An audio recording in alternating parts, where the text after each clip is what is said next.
Good morning students, welcome back to the class 11 subject business study, and in today's video we are going to discuss about the merits and demerits of debenture.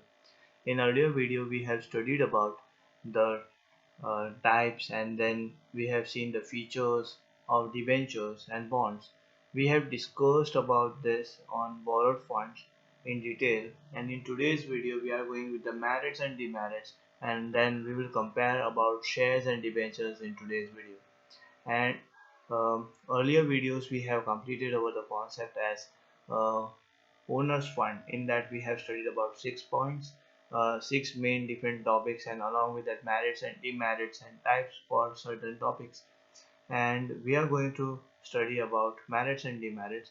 As you know that debentures are being issued by the company to raise the funds from the market for the long period of time. And then we have studied about different types of debentures, and then we have seen about the features of debentures. So let's begin with the concept as merits. In merits, we are studying about the first point. The merits of raising funds through issue of shares are as follow. First is ideal for an investor, ideal for safe investor. Those shareholders or those investors who doesn't want to take the risk with that company, they ultimately invest in debentures of that company to raise the funds or raise the profits from that company after a fixed income in less risk. Who doesn't want to take huge risk and earn more, they ultimately buy debentures. So it is preferred by the investors who want to fix income at lesser risk. This point is been mentioned in the first merit. Second merit is no loss of control. As you know that debentures do not have dilute the control of equity shares on management, as they do not carry on voting rights. The decisions which are being taken by the equity shareholders or board of directors or a management, it cannot be challenged by the debenture holders or uh, debentures holders do not have a voting right, as you know that equity shareholders, managers, and the board of directors who are almost an equity shareholders are having a voting right to take the decisions. So that's why the debentures are only interested in interest. They do not take care about company's profit or loss. Company makes losses, it doesn't matter or doesn't impact the debenture holders also. We are talking about flexibility. The point number three, flexibility is ultimately debenture provides flexibility, financial flexibility, as they can be redeemed when the company has a surplus fund. It minimize the risk of over capitalization. ये point को थोड़ा सा आपको explain करने के लिए मैं एक एग्जांपल दे सकता हूँ. तो यहाँ पे क्या बोला है, फ्लेक्सिबिलिटी. डिबेंचर होल्डर्स जो होते हैं, जो डिबेंचर्स परचेज करते हैं, वो फाइनेंशियली आपको हेल्प करते हैं. ठीक है. तो कंपनी क्या कर सकती है कि जब कंपनी बहुत ज़्यादा ह्यूज प्रॉफिट्स बना लेती है, तो वो मैच्योरिटी पीरियड से पहले भी आपके अमाउंट्स को रिफंड कर सकती है along with the additional surplus funds. Interest तो आपको मिलेगा ही, लेकिन इंटरेस्ट के साथ में थोड़ा सा और मनी ऐड करके आपको रिटर्न बैक दे सकते हैं. तो इससे क्या होता है कि ओवर कैपिटलाइजेशन जो कॉन्सेप्ट है, जो रिटेन अर्निंग से हो सकता है या रिजर्व एंड सरप्लस से हो सकता है, उसको हम मिनिमाइज कर देते हैं. Point number four is economical. When we are talking about economical, तो equity shares and preference share के कंपेयर में डिबेंचर जो है वो लेस कॉस्टली होते हैं, और डिबेंचर की वजह से कंपनी को टैक्स बेनिफिट्स भी होते हैं, because company always pay interest to debenture holders and dividend to equity and preference share. जब डिबेंचर्स को हम लोग कुछ पे करते हैं एज एन इंटरेस्ट, तो इंटरेस्ट की वजह से कंपनी को टैक्स में बेनिफिट्स होता है. पॉइंट नंबर फाइव आपको दिया हुआ है सूटेबल ड्यूरिंग स्टेबल अर्निंग. यहाँ पे इश्यू ऑफ डिवेंचर जब आप करते हो तो ये सूटेबल है जब ऐसा सिचुएशन आ जाए जब आपके बीच में सेल्स एंड अर्निंग जो है वो स्टेबल रहे या रिलेटिवली वर्क प्रॉपर करते हैं. तो डिवेंचर जब आप इश्यू करते हो तो ये बैलेंस रखता है. Next point is tax benefit. जब टैक्स बेनिफिट की हम बात करते हैं, तो टैक्स बेनिफिट में मैंने स्टार्टिंग में ही कहा, पॉइंट नंबर फोर जब मैं एक्सप्लेन कर रहा तभी मैंने कहा था कि जब कंपनी डिबेंचर्स इश्यू करती है तो उनको टैक्स बेनिफिट मिलता है because they ultimately pay interest to the debentures holder. Next point is trading on equity.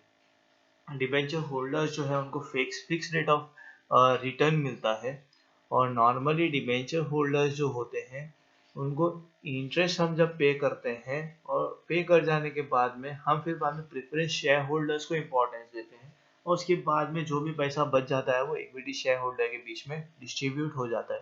तो यहाँ पे debenture holder, preference share holders और उसके बाद में जब शेयर होल्डर्स होते हैं या इक्विटी शेयर होल्डर्स होते हैं, उनको जब आप पेमेंट कंप्लीटली पे कर देते हो उसके बाद में कंपनी थोड़ा सा फंड्स जो अर्न करती है उस फंड्स को वो ट्रेड ऑन इक्विटी में इंक्रीज कर देती है या डबल कर देती है, और डिविडेंड रेट के अंदर भी वो ग्रोथ लेकर आती है।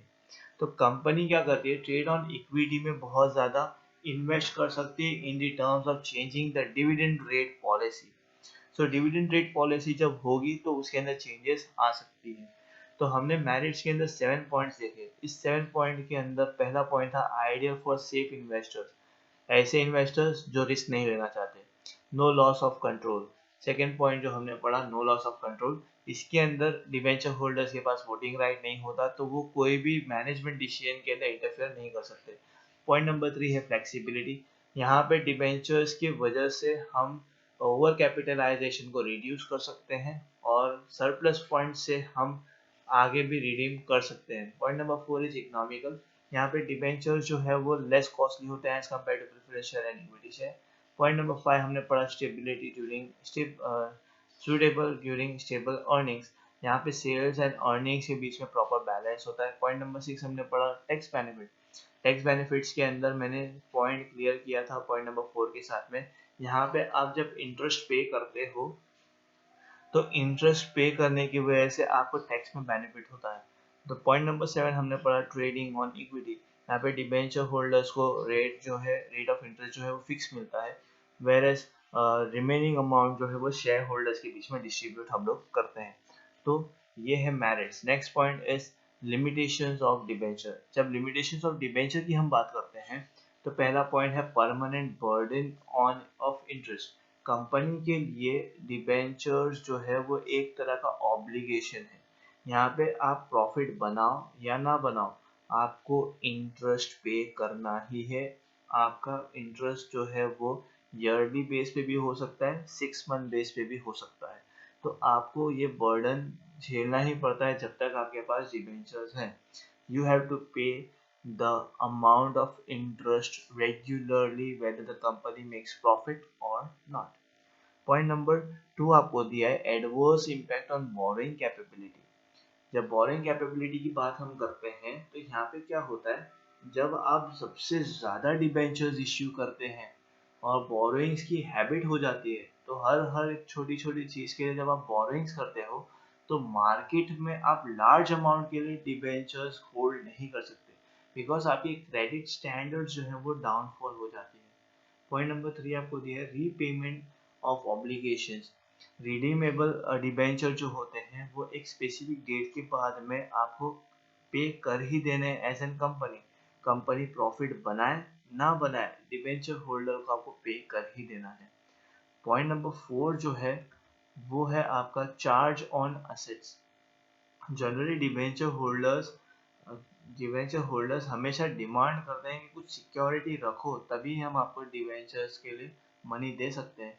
तो कंपनी क्या करती है, company gives an asset or they give an assurity or they give a security on assets. If the company doesn't pay the amount back to the debenture holder, they can take that asset and sell out in the market. So in limitations we have seen 4 points. In that 4 points we have seen the first point as permanent burden of interest. यहाँ पे company जो है वो हमेशा burden face करती है because company profit बनाए ना बनाए उनको इंटरेस्ट पे ही करना है। फिर बाद में आपको दिया है second point adverse impact on borrowing capability. यहाँ पे प्रॉब्लम ये है कि जब कंपनी सिर्फ और सिर्फ डिबेंचर ही इश्यू करते जा रही है और फंड्स रेज करते जा रही है तो इन फ्यूचर वो डिबेंचर को इश्यू नहीं कर सकते बिकॉज उनकी क्रेडिट स्टैंडर्ड जो है वो गिर जाती है या रिड्यूस हो जाती है। नेक्स्ट पॉइंट हमने पढ़ा था रीपेमेंट ऑब्लिगेशन। कंपनी प्रॉफिट बनाए ना बनाए, डिबेंचर होल्डर का पीरियड खत्म हुआ या स्पेसिफिक पीरियड या स्पेसिफिक डेट आ गई, ऑन मेच्योरिटी डेट आ गई, तो आपको पे कर ही देना है डिबेंचर होल्डर्स को। पॉइंट नंबर 4 जो हमने पढ़ा था वो चार्ज ऑन असेट्स है। डिबेंचर होल्डर हमेशा सिक्योरिटी डिमांड करते हैं, तो सिक्योरिटी के बेस पे कंपनी आपको असेट्स एश्योर करती है। इनकेस कंपनी अमाउंट पे ना कर पाए या इंटरेस्ट दे ना पाए, तो वो असेट्स कंपनी जो डिवेंचर होल्डर है वो असेट्स को ले जाते हैं और उसको मार्केट में बेच देते हैं और अपने अमाउंट को वो रिकवर कर सकते हैं। Now we are going into the comparison between difference between shares and debenture. जब हम कंपैरिजन कर रहे हैं तो यहाँ पे शेयर्स क्या होते हैं या डिवेंचर क्या होता है, we will discuss on this. And you can see the display itself. In that display I have a 3 points. You have to mention this: basis, shares and debenture. basis, shares and debentures जो है वो बहुत ही important concept है, तो जो भी differences होते हैं वो तो आप as usual लिखते ही हो, लेकिन बेसिस बहुत ज़्यादा important पॉइंट में से एक है। अब डिफरेंसेस पहले हम कैसा लिखते थे, 1 2 3 लिख देते थे, अब वैसा नहीं चलता, आपको बेसिस लिखना ज़रूरी है। तो पहला पॉइंट आपको दिया है नेचर ऑफ फंड्स। तो फंड क्या है, शेयर्स क्या है, डिबेंचर क्या है। तो शेयर्स जो है ना वो ओनर्स फंड है, वेयरएज डिबेंचर जो है वो बोरोड फंड है। जब हम लोग स्टेटस की बात करते हैं तो शेयर जो होल्ड करते हैं उनको हम शेयर होल्डर्स कहते हैं, और शेयर होल्डर्स जो है वो ओनर ऑफ द कंपनी होते हैं। जो डिवेंचर होल्ड करते हैं उनको हम कहते हैं डिवेंचर होल्डर, और वो कंपनी के क्रेडिटर्स होते हैं। Next point is nature of return. जब हम नेचर ऑफ रिटर्न की बात करते हैं तो शेयर होल्डर को रिटर्न्स जो मिलते हैं वो डिविडेंड की फॉर्म में मिलते हैं, वेयरएज डिवेंचर होल्डर्स को रिटर्न्स जो मिलते हैं वो in the form of interest मिलते हैं। Next point is rate of return. जब डिविडेंड की बात होती है तो डिविडेंड का जो रेट ऑफ रिटर्न जो है ना वो फ्लक्चुएटिंग होता है, वो प्रॉफिट के ऊपर डिपेंड करता है कि उसके अंदर आपको परसेंटेज हाई मिलेगा या लो मिलेगा, पैसा ज़्यादा मिलने वाला है या कम मिलने वाला है, वो डिपेंड करता है प्रॉफिट पे। वेरएस डिबेंचर्स को जो इंटरेस्ट है ना वो फिक्स मिलता है, तो यहाँ पे प्रॉफिट कंपनी बनाए ना बनाए आपको फिक्स इंटरेस्ट मिल जाता है। Next point is security of assets. तो शेयर होल्डर्स जो है उनको कोई सिक्योरिटी नहीं मिलती, वेयरएज डिबेंचर होल्डर्स को सिक्योरिटी मिलती है against charge on assets of the company. जब कंट्रोल की बात करते हैं तो शेयर होल्डर्स के पास वोटिंग राइट है और मैनेजरियल डिसीजन लेने की कैपेबिलिटी भी होती है, तो उनके पास राइट होता है। वेयरएज डिबेंचर होल्डर्स के पास में ये कोई फैसिलिटी नहीं है, because they do not have voting rights and they do not have any control over the company. जब हम लोग रिस्क की बात करते हैं, डिग्री ऑफ रिस्क की बात करते हैं, तो शेयर होल्डर जो होते हैं वो हाई रिस्क बेयर करते हैं, वेयरएज डिबेंचर होल्डर जो होते हैं वो मिनिमम डिग्री ऑफ रिस्क को हैंडल करते हैं। जब हम रिडम्पशन की बात करते हैं, रिडम्पशन मतलब return banking of money, we give the money return back.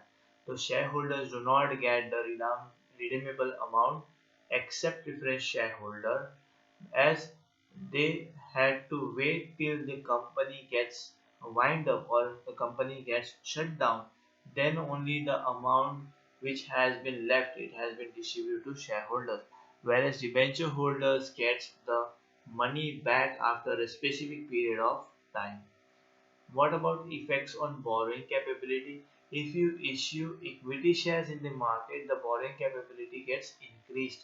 If you issue the debentures, then it will reduce the borrowing capability of the company. This concept has been given to you. This concept has for 3 marks question. Uh, we have discussed about nature of funds, status, nature of return, rate of return, security of assets, control, degree of risk, redemption, effects on borrowing capability. These points can be also be used as a feature, so be careful with the points. But shares having different features and debentures are also having a different features. In next lectures we will discuss about borrowing funds, more new topic. It is related to finance of borrowed fund. Then financial institute we will discuss, and then more 3 topics are been left. and then we will end up the chapter as soon as possible. Once this chapter gets over, we will discuss and we will revise the concept of pre-midterm, sorry, post-midterm, not pre-midterm, and notes will be provided to you sooner with the help of WhatsApp group. That's it for today. Thank you.